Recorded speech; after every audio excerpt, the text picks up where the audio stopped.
আসসালামু আলাইকুম। HSC 26 batch, তোমরা নিশ্চয়ই এখন পড়াশোনার একদম পিক পর্যায়ে চলে আছো। অনেকে হয়তো এখনো পড়াশোনা শুরুই করোনি, কারণ তোমাদেরই অনেকে কিছুদিন পরে সে আমাদের বলবে ভাই আমি তো কিচ্ছু পড়ি নাই।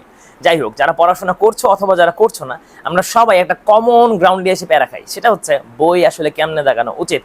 এইটা আমরা অনেকে বুঝি না দেখে শুরু থেকে আমরা দেখা যায় একটা বই দাগানো শুরু করি এবং সেটার পুরোটাই দাগিয়ে ফেলি।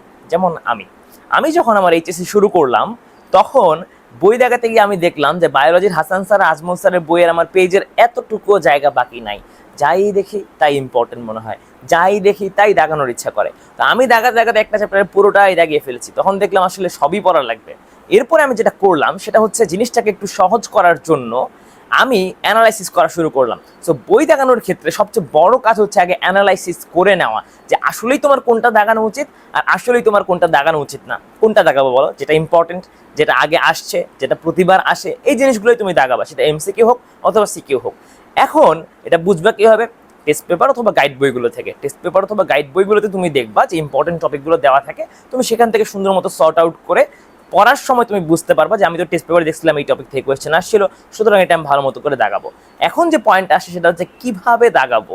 ওয়েল, আমরা এখানে দুই রকম জিনিস ইউজ করি, একটা হচ্ছে হাইলাইটার অথবা আমরা বিভিন্ন রকম কালার পেন ইউজ করি। ঠিক আছে, হতে পারে লাল, নীল, সবুজ। হাইলাইটারের ক্ষেত্রে লাল, নীল, সবুজ, হলুদ, বেগুনি, অনেক অনেক রং থাকে। ঠিক আছে, আমার ক্ষেত্রে আমি যেটা করতাম, যেহেতু দাগানো সবচেয়ে বেশি বায়োলজি বই হয়, বায়োলজির উদাহরণ দিয়েই বলি। আমার ক্ষেত্রে আমি যেটা করতাম সেটা হচ্ছে তিনটা ভাগে ভাগ করে নিতাম। একটা হচ্ছে সংজ্ঞা টাইপের প্রশ্ন, যেগুলো অর্থাৎ যে সংজ্ঞাগুলো বইয়ে থাকে সেগুলো আমি এক কালার দিয়ে দাগাতাম।